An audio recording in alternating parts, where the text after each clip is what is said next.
I'm considering bringing a new puppy home. Could you look into Cavaliers? Certainly. Let's take a look at Cavalier King Charles, Toy Spaniel. The full story. I believe the breed almost disappeared at some point. The Cavalier King Charles Spaniel is rooted in English nobility, with early versions of the breed appearing in royal courts as far back as the 16th and 17th centuries. Their popularity soared under King Charles II, 1630 to 1685, who was rarely seen without one of these small toy spaniels by his side. Because of his devotion, the breed was named after him. By the late 18th and 19th centuries, tastes in dog breeds began to change. The trend shifted toward dogs with shorter noses and more domed heads. As a result, the original long-nosed toy spaniels became less popular. Breeders began crossing the original King Charles Spaniels with flat-faced breeds to create a smaller, rounder-headed and shorter-nosed dog. This new version became known as the King Charles Spaniel, or English Toy Spaniel in the US, the breed with the flatter face.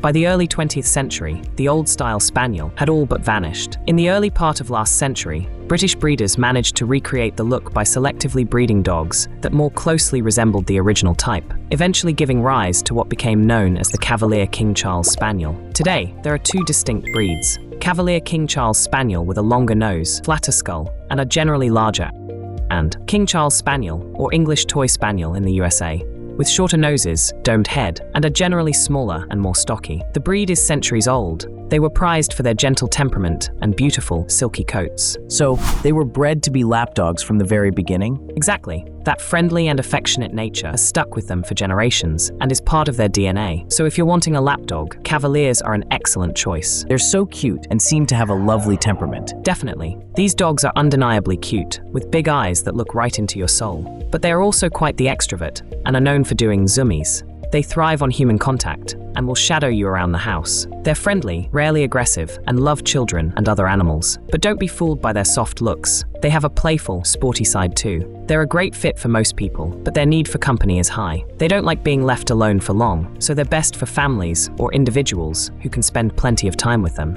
Are they good apartment dogs? They're quite adaptable. Cavaliers are small, usually 5 to 8 kilograms, 12 to 18 pounds. So they fit comfortably in apartments or small houses, as long as they have daily walks and playtime. Of course, a backyard is nice for a bit more running around, but it isn't essential. Their gentle, tolerant nature means they're excellent with children, as long as the kids are taught to be gentle. Being small, you do need to be gentle with them.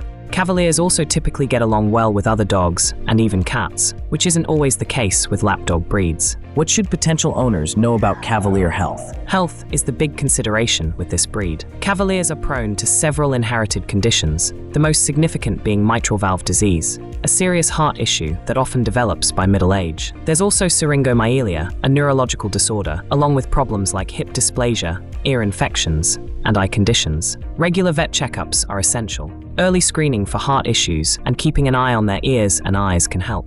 And I can't stress enough, always choose a reputable breeder that health tests their dogs. Good breeders are upfront about potential health risks, and pet insurance is strongly advised. On average, Cavaliers live about 10 to 14 years, which is pretty good for a small breed. These silky coats must need some upkeep, right?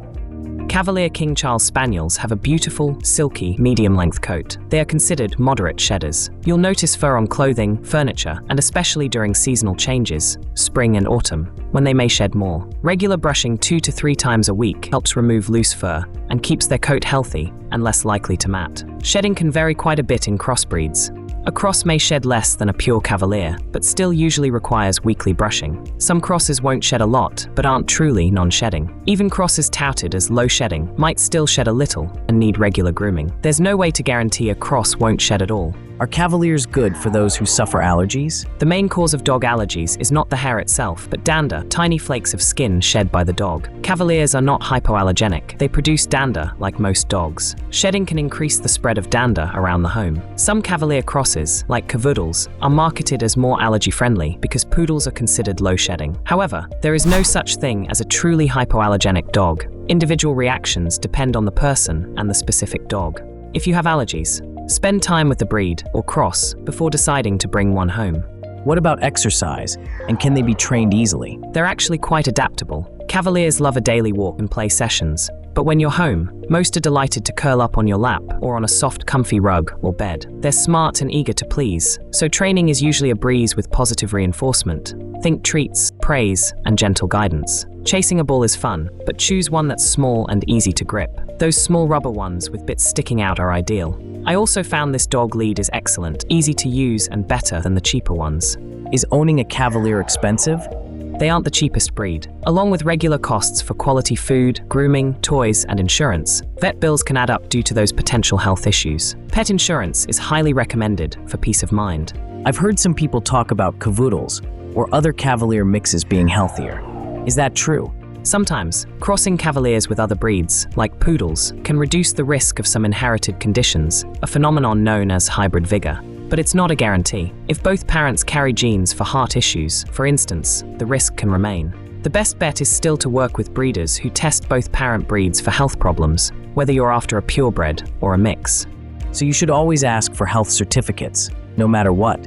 Absolutely. Responsible breeding is the key to a healthy pet. Cavalier King Charles Spaniels are gentle, loving, and adaptable dogs, making wonderful pets for singles, couples, and families. They do need company and regular grooming, and you should be aware of their health risks. Whether purebred or a cross, always research your breeder. A Cavalier can be one of the most devoted, affectionate companions you'll ever have. Phil had a beautiful Cavalier called Ruby, and her story is featured in the top right corner of the screen now. If you have any further suggestions or experiences for viewers, drop them in the comments below. And don't forget to like, share, and subscribe for more.